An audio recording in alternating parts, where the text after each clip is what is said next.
Você quer investir em ações americanas, mas não sabe exatamente o que analisar para descobrir quais empresas realmente merecem fazer parte da sua carteira?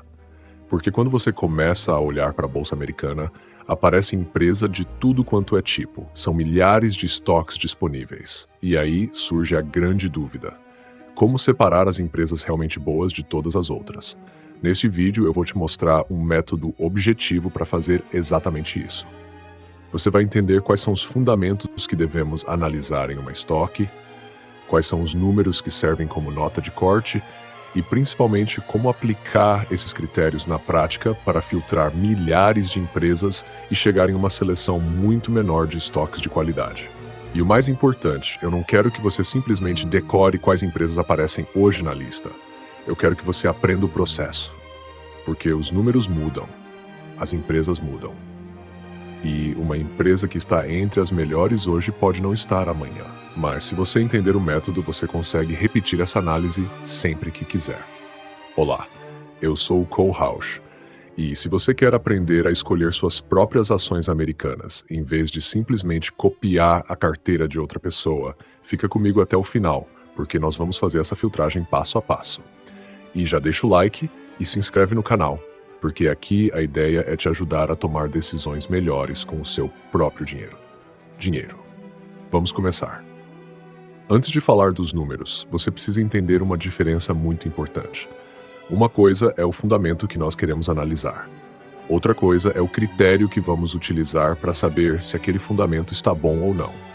Por exemplo, um dos fundamentos que nós vamos analisar é a quantidade de anos que uma empresa consegue permanecer sem gerar prejuízo. Esse é o fundamento. Já o nosso critério vai ser objetivo. Nós queremos empresas com pelo menos 14 anos sem prejuízo. Percebe a diferença? O fundamento é aquilo que queremos observar. O critério é a nossa nota de corte. E isso é extremamente importante, porque a partir daqui nós conseguimos transformar uma análise que poderia ser subjetiva em um processo muito mais objetivo.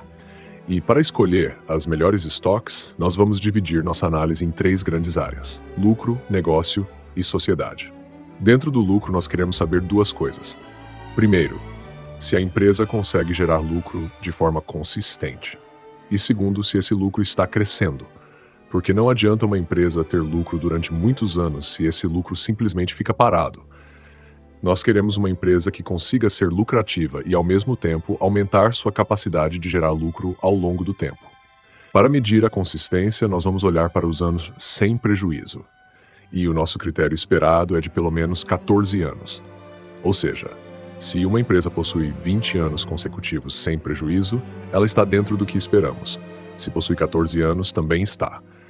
Mas se possui 13 anos, ela já não está dentro do nosso critério mais rigoroso. E isso não significa necessariamente que uma empresa com 13 anos seja ruim. Significa apenas que ela não passou pelo nosso nível de exigência principal. Depois nós vamos olhar para o crescimento do lucro por ação. E aqui nós utilizamos o LPA, o lucro por ação, porque ele é especialmente importante quando estamos analisando empresas americanas. Isso acontece, entre outras coisas, porque as empresas americanas realizam muitas recompras de ações. Basicamente, a empresa pode comprar as próprias ações que estão no mercado e reduzir a quantidade de ações em circulação. E quando você olha para o lucro por ação, consegue enxergar melhor o quanto daquele lucro está efetivamente crescendo por ação. Para esse indicador, o nosso critério esperado é um crescimento de pelo menos 10%. Então nós queremos uma empresa que não apenas seja lucrativa há muitos anos, mas que também consiga aumentar o lucro por ação de maneira consistente. Agora nós saímos da parte de lucro e vamos para o negócio. E aqui entram indicadores que você provavelmente já conhece. Vamos olhar para a dívida líquida sobre EBITDA, vamos analisar ROIC, margem líquida e margem EBITDA. Começando pela dívida líquida sobre EBITDA, nós queremos um valor de no máximo 5. E aqui existe uma diferença interessante em relação ao mercado brasileiro. O critério utilizado para as estoques americanas é um pouco menos rigoroso, porque estamos falando de um mercado com características diferentes e uma taxa de juros diferente. Então, uma dívida um pouco maior não necessariamente representa o mesmo nível de risco que representaria em outro contexto. Depois nós vamos olhar para ROE e ROIC. O OE nos ajuda a entender a capacidade da empresa de gerar retorno sobre o patrimônio. E o OICE olha para o retorno sobre o capital investido. E além deles, nós temos as margens, porque não basta uma empresa vender muito. Nós queremos entender quanto dessa operação realmente sobra. Por isso, analisamos margem líquida e margem EBITDA. Para esses indicadores, o critério esperado é de pelo menos 7%. Então, até aqui, nós já temos uma fotografia bastante interessante da empresa. Estamos olhando para consistência do lucro, crescimento do lucro, endividamento, eficiência e capacidade de gerar margem. Mas ainda falta uma parte, a sociedade. E aqui existe uma particularidade importante quando estamos falando de estoques americanas. Nos Estados Unidos, a análise de sociedade é um pouco mais simplificada. Nós não precisamos dar o mesmo peso para questões de governança ou tipos de ações que analisamos no mercado brasileiro. Aqui, nós queremos principalmente entender se essa é uma empresa na qual conseguimos permanecer sócios durante muito tempo. E para isso nós vamos olhar para 2 indicadores. O primeiro é o IPO e o segundo é o índice Sharpe. Começando pelo IPO, nós queremos pelo menos 14 anos. E aqui você pode perceber uma coisa interessante. Se uma empresa já possui pelo menos 14 anos sem prejuízo, logicamente ela também precisa existir há pelo menos 14 anos. Então, se você estiver utilizando o filtro mais rigoroso de 14 anos sem prejuízo, o IPO acaba sendo praticamente uma consequência. Mas por que manter esse indicador? Porque você pode querer utilizar um nível de exigência menor em determinadas situações. Se você aceitar empresas com menos anos consecutivos de lucro, por exemplo, o histórico do IPO passa a ser um filtro importante novamente. E agora chegamos a um indicador que talvez seja menos conhecido, o índice Sharpe. Mas calma, você não precisa decorar uma fórmula complicada. O que você precisa entender é o conceito. O índice Sharpe relaciona o retorno de um investimento com a volatilidade que ele apresentou para conseguir esse retorno. Em outras palavras, nós queremos saber quanto retorno esse investimento conseguiu gerar em relação ao risco e à volatilidade que ele enfrentou no caminho. Uma empresa pode ter tido um retorno muito alto, mas se para conseguir esse retorno ela passou por oscilações enormes, quedas muito bruscas e muita volatilidade, isso é diferente de uma empresa que conseguiu entregar um retorno semelhante com uma trajetória muito mais controlada. E é exatamente isso que o Sharpe nos ajuda a enxergar. Para a nossa metodologia, queremos um índice Sharpe de pelo menos 0,5. Esse 0,5 não significa que existe alguma característica específica da empresa associada a esse número. É simplesmente um ponto de corte que utilizamos porque observamos que ativos acima desse nível normalmente apresentam uma combinação interessante entre retorno e volatilidade. E isso é importante porque nós não queremos apenas encontrar empresas que tenham capacidade de crescer. Nós também queremos empresas que sejam mais fáceis de manter na carteira durante o longo prazo. Porque pensa comigo, se uma empresa cai violentamente várias vezes, você pode até saber que ela é boa. Mas será que você vai conseguir continuar sócio dela durante essas quedas? É justamente por isso que o Sharpe entra na nossa análise. Agora que você entendeu os fundamentos, nós precisamos falar de uma coisa muito importante. Nem todo critério precisa ser simplesmente passou ou não passou. Nós vamos trabalhar com 3 níveis. O primeiro é o esperado. É aquilo que nós realmente queremos encontrar. O segundo é o aceitável. Não é o cenário ideal, mas ainda pode fazer sentido manter aquela empresa na análise. E o terceiro é o risco. É aquele número que acende um alerta. E atenção, se uma empresa tiver um único indicador classificado como risco, isso não significa automaticamente que ela precisa ser eliminada da sua carteira. Você precisa olhar o conjunto. Se todos os outros fundamentos são excelentes e existe apenas um ponto de risco que você entende e aceita, pode fazer sentido manter aquela empresa desde que isso seja uma exceção e que você dimensione adequadamente essa posição dentro da carteira. O problema seria transformar o risco na regra. Quanto mais você conseguir concentrar sua carteira em empresas que estejam dentro dos critérios esperados, maior tende a ser a qualidade da seleção. Agora nós já temos todos os critérios. Então, chegou a hora de colocar isso em prática. E aqui a coisa fica muito interessante. A Bolsa Americana possui milhares de estoques. Estamos falando de algo na casa de milhares de empresas. Então, você pode imaginar o tamanho do problema se tentasse analisar cada uma delas individualmente. Por isso, nós vamos fazer exatamente o contrário. Nós vamos deixar os critérios trabalharem por nós. Começamos pelos anos sem prejuízo. Queremos 14 anos ou mais. Então, classificamos as empresas do maior para o menor. A partir do momento em que encontramos 13 anos, todas as empresas abaixo desse ponto são eliminadas. Depois vamos para o crescimento do lucro por ação. Queremos pelo menos 10%. Então classificamos novamente e eliminamos tudo que estiver abaixo desse valor. Depois vamos para a dívida líquida sobre EBITDA. Aqui queremos no máximo 5, então eliminamos as empresas que estiverem acima desse limite. Depois aplicamos o OE, queremos pelo menos 10%. E fazemos o mesmo processo. Classifica, marca, filtra. Depois fazemos o mesmo para o ROIC, onde queremos pelo menos 4%.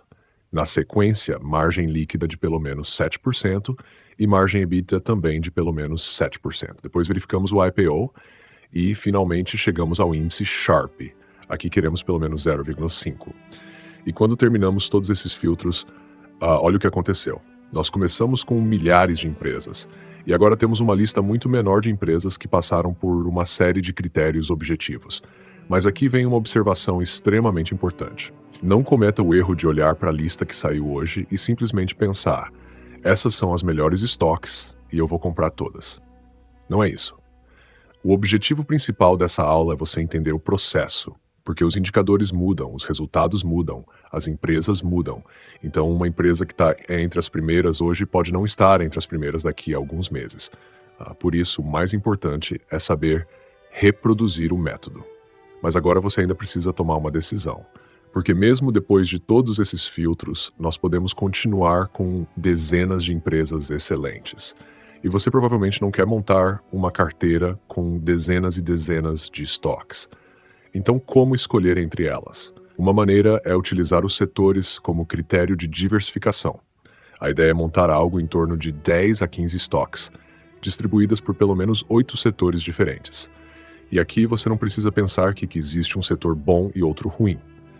A análise apresentada na metodologia não encontrou uma relação relevante que justifique simplesmente eliminar um setor inteiro da sua carteira. Então você pode ter empresas de tecnologia, finanças, saúde, comércio, eletroeletrônicos e outros segmentos. O importante é construir uma carteira diversificada. E existe ainda uma forma muito interessante de escolher entre empresas do mesmo setor. Você pode utilizar um critério de desempate, e eu usaria principalmente 2. O primeiro é anos sem prejuízo e o segundo é crescimento do lucro por ação. Se você é uma pessoa que prefere uma carteira mais sólida e quer reduzir a volatilidade, você pode priorizar os anos sem prejuízo. Você classifica as empresas pelo maior número de anos sem prejuízo e dentro de cada setor começa a olhar primeiro para aquelas que possuem um histórico mais longo. Agora, se você tem um perfil mais agressivo e está disposto a aceitar mais volatilidade em busca de empresas com maior crescimento, você pode fazer o contrário. Você utiliza o crescimento do lucro por ação como critério de desempate.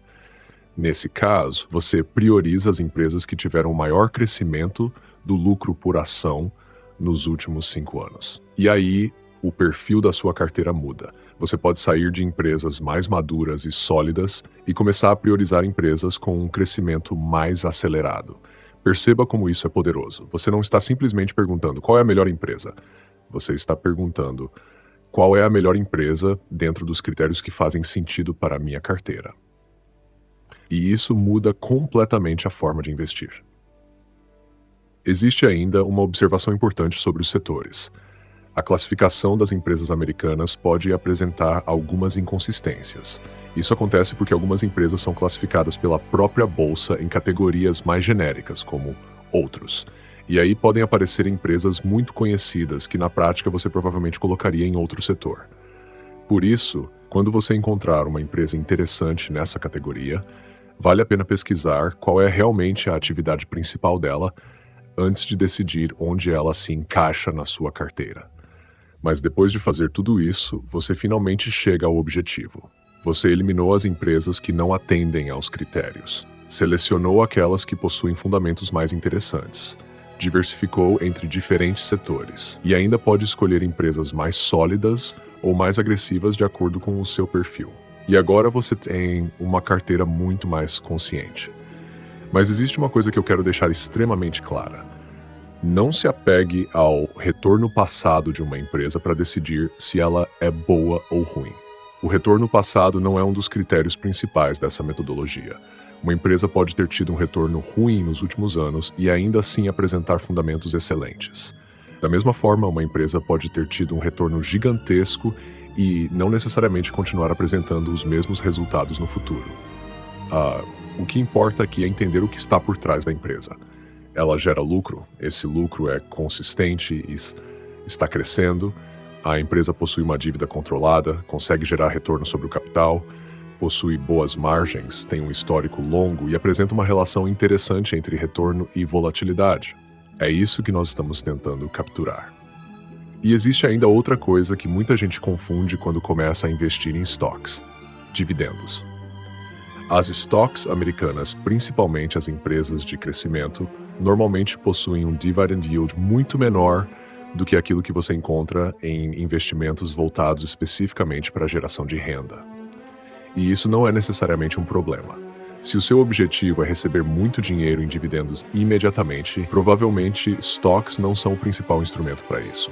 Você pode buscar geração de renda através de outros ativos, como fees e rates. As stocks podem ter uma função muito mais relacionada ao crescimento do patrimônio. E com o passar dos anos, aquele dividendo que parecia pequeno em relação ao preço atual pode se tornar muito mais relevante em relação ao preço que você pagou lá atrás. É o chamado dividend on cost. Imagine que você comprou uma empresa por um determinado preço e, anos depois, ela aumentou seus dividendos. Quando você calcula o dividendo recebido em relação ao preço que você pagou lá atrás, pode encontrar um resultado completamente diferente do dividend yield que aparece hoje na tela. E isso faz sentido principalmente em empresas que preferem reinvestir o dinheiro no próprio negócio. Pensa em uma empresa de tecnologia. Em vez de distribuir todo o lucro para os acionistas, ela pode encontrar novas oportunidades, investir em novos produtos, expandir o negócio e tentar aumentar ainda mais os lucros no futuro. Então, não olhe para uma stock e pense, ela paga pouco dividendo, então ela é ruim. Essa pode ser exatamente a característica de uma empresa que está reinvestindo dinheiro para crescer. E é por isso que você precisa entender qual é a função de cada ativo dentro da sua carteira. Agora vamos resumir tudo. Para selecionar boas stocks americanas, nós começamos olhando para 3 grandes áreas: lucro, negócio e sociedade. No lucro, queremos consistência e crescimento. Por isso, olhamos para pelo menos 14 anos sem prejuízo e crescimento do lucro por ação de pelo menos 10%. No negócio, analisamos dívida líquida sobre EBITDA ROI, ROIC e margens. Queremos dívida líquida sobre EBITDA de no máximo 5%, ROE de pelo menos 10%, ROIC de pelo menos 4% e margens de pelo menos 7%. Na sociedade, olhamos para o histórico da empresa e para o índice Sharpe. Queremos pelo menos 14 anos de IPO e um Sharpe de pelo menos 0,5. Depois disso, aplicamos os filtros e não esquece: esperado é aquilo que queremos, aceitável é aquilo que podemos tolerar em algumas situações, e risco é aquilo que precisa ser entendido antes de tomar uma decisão. Depois que você chegar nas empresas que passaram pelo filtro, você pode utilizar os setores para diversificar sua carteira. E dentro de cada setor, pode utilizar anos sem prejuízo se quiser priorizar empresas mais sólidas, ou crescimento do lucro por ação, se quiser priorizar empresas mais agressivas. E agora você não precisa mais depender de alguém para simplesmente dizer: compre essa ação. Você tem um processo, você sabe o que analisar, você sabe quais números procurar e, principalmente, você sabe como repetir essa análise no futuro. E é exatamente isso que eu quero que você leve deste vídeo.